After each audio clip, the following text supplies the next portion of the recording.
Meron ba ditong naka-experience na najombag ng kanilang jowa or asawa or kaya merong iba ang kanilang asawa? So dito pag-usapan natin kung ano ang dapat mong gawin at anong pwede mong maikaso sa kanya. Ano ang batas na Republic Act 9262 or Anti-Violence Against Women and Their Children? Tara pag-usapan natin dito. At bago tayo magpatuloy ay paki-follow naman po ang ating Facebook page at pa-subscribe na rin sa ating YouTube channel na Ma'am She Perry. Kapag gusto nyo ring sumulat or maitatanong kayo ay send nyo lang sa ating Facebook page. Tanong, ano nga bang mga violence o pang-aabot ang pasok dito sa VAUSI or RA 9262? Pasok po dito ang physical, sexual, and psychological violence at ang economic abuse. Ngayon, sino naman ang pwedeng kasuhan sa batas na ito? Ang pwede po dito ay ang partner or ang kalibin partner, asawa, dating boyfriend, lesbian or ex-lesbian partner. Kasama din po dito. At ang nanay din po ng mismong bata ha, pwede din pong kasuhan ng VAUSI kapag siya mismo ang perpetrator. Or kahit sino na nagkaroon ka ng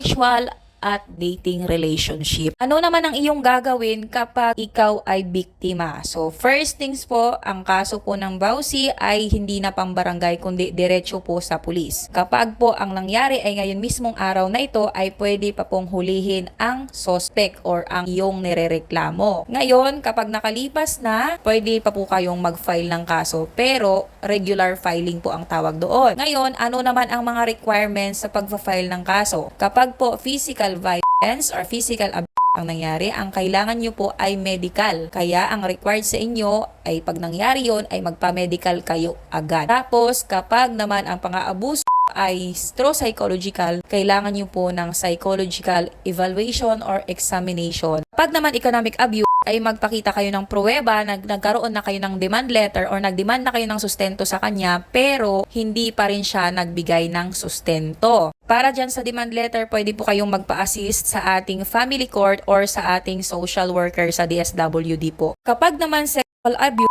ay kailangan din natin ng medical genital examination or any examination basta para mapatunayan natin na nangyaring sexual violence.